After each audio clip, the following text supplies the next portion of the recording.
আলাইকুম প্রিয় বন্ধুরা, আশা করি আপনারা অনেক ভালো আছেন। আজকে আমি আলোচনা করব আমাদের প্রত্যেকের শরীরেই ছোট বড় সবারই হালকা হলেও অ্যালার্জি আছে। সেই অ্যালার্জি উপশম নিয়েই আজকে আমি আপনাদের সাথে এই বিষয় নিয়ে আলোচনা করব। লবণ পানি দিয়ে গোসলে অনেক সময় ত্বকের স্বাস্থ্য রক্ষা ও কিছু ধরনের অ্যালার্জি উপসর্গ কমাতে সাহায্য করতে পারে। তবে এটি অ্যালার্জির ধরন এবং তীব্রতার উপর নির্ভর করে। এখানে কিছু উপকারিতা এবং সাবধানতা আমি আপনাদের সাথে আলোচনা করব। লবণ পানি দিয়ে গোসলের উপকারিতা: ত্বকের প্রদাহ কমাতে সাহায্য। লবণ পানিতে অ্যান্টি ইনফ্ল্যামেটরি প্রদাহ কমানোর গুণ রয়েছে, যা ত্বকের প্রদাহ এবং ফোলাভাব কমাতে সহায়ক হতে পারে। এটি সাধারণ ত্বকের অ্যালার্জি বা অ্যাকজিমা ধরনের সমস্যায় উপকারিতা হতে পারে। অ্যান্টিব্যাকটেরিয়াল গুণ: লবণ পানিতে অ্যান্টিব্যাকটেরিয়াল গুণ থাকে, যা ত্বকের ব্যাকটেরিয়াল সংক্রমণ বা ফোলাভাব সৃষ্টি হওয়া থেকে রক্ষা করতে সহায়তা করে। এটি অ্যালার্জির কারণ ত্বক সংক্রমণ হয়ে গেলে উপকারী হতে পারে। 3 নাম্বার, শরীরের বিষাক্ত উপাদান বের করে। লবণ পানি ত্বকের থেকে বিষাক্ত পদার্থ বের করে দিতে সাহায্য করে, যার ফলে ত্বক পরিষ্কার থাকে এবং অ্যালার্জির উপসর্গ যেমন র্যাশ বা লালচে ভাব কমাতে সহায়তা করতে পারে। 4 নাম্বার, ত্বক শিথিলকরণ।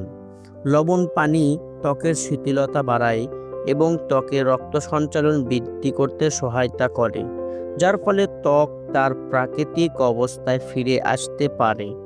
এতে অ্যালার্জি বা অন্যান্য ত্বকের সমস্যাগুলি দ্রুত ভালো হতে পারে। সাবধানতা: অতিরিক্ত লবণ ব্যবহার এড়িয়ে চলুন। লবণ পানিতে গোসলের সময় অতিরিক্ত লবণ ব্যবহার করা উচিত না, কারণ এটি ত্বকের শুষ্কতা বাড়িয়ে ফেলতে পারে এবং ত্বকের অ্যালার্জি আরও বাড়তে পারে। অন্যান্য অ্যালার্জি থাকতে পারে। যদি আপনার স্যাল্টের প্রতি কোনো অ্যালার্জি থাকে তবে এটি ব্যবহার করা উচিত নয়। এছাড়া যদি ত্বকে ক্ষত বা কাটা থাকে তবে লবণ পানি স্পর্শ করলে ব্যথা এবং জ্বালা হতে পারে। গরম পানি এড়িয়ে চলুন। খুব গরম পানি দিয়ে গোসল করা ত্বকের জন্য ক্ষতিকর হতে পারে এবং অ্যালার্জি উপসর্গ বাড়তে পারে। সুতরাং সঠিক তাপমাত্রায় পানি ব্যবহার করাই ভালো।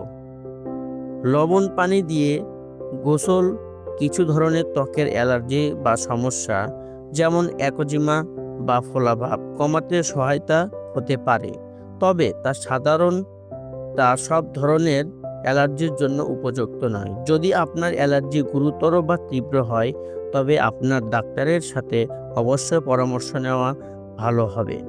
তো বন্ধুরা, আশা করি আপনাদেরকে আমি আজকে এই ছোট্ট ভিডিওর মাধ্যমে একটু হলেও আপনাদেরকে আমি বোঝাইতে পেরেছি। যদি আমার ভিডিওটি ভালো লেগে থাকে অবশ্যই আমার চ্যানেলটিতে সাবস্ক্রাইব করবেন এবং আমার ভিডিওতে একটি লাইক করবেন।